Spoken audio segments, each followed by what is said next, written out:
राम राम शेतकरी मित्रांनो,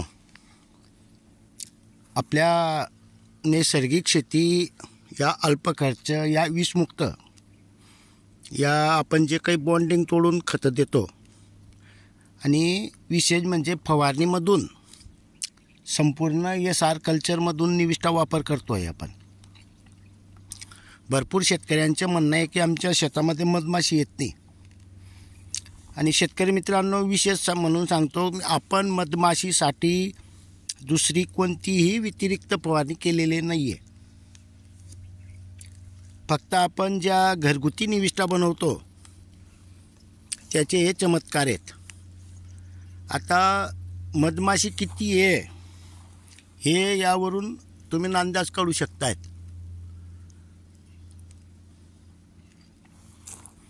हे आपले धन आहेत, कोथिंबीर, त्यामध्ये बघू शकताय तुम्ही किती मधमाशा आहेत. पूर्ण भागमध्ये आपण याच्यासाठी व्यतिरिक्त फवारणी कोणतीही घेतलेली नाही आहे. फक्त जे घरगुती निविष्ठा वापर करतो त्याचे हे परिणाम आहेत. शेतकरी मित्रांनो, जर तुम्ही सर्व काही घरगुती वापर करणार तर आपल्या पिकांमध्ये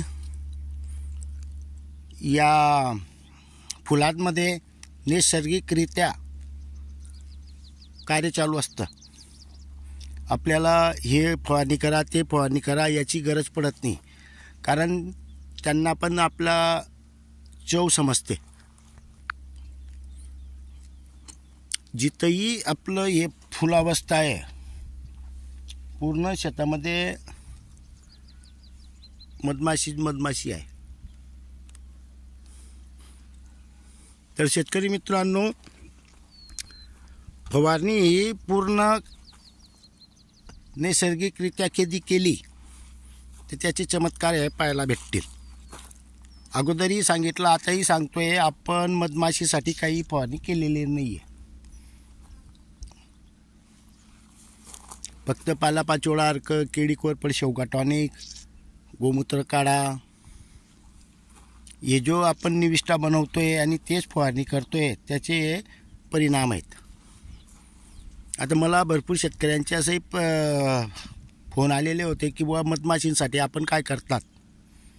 आपला हाच उत्तर असेल की मी काय, आणि सांगतो मी काही एक करत नाही आहे.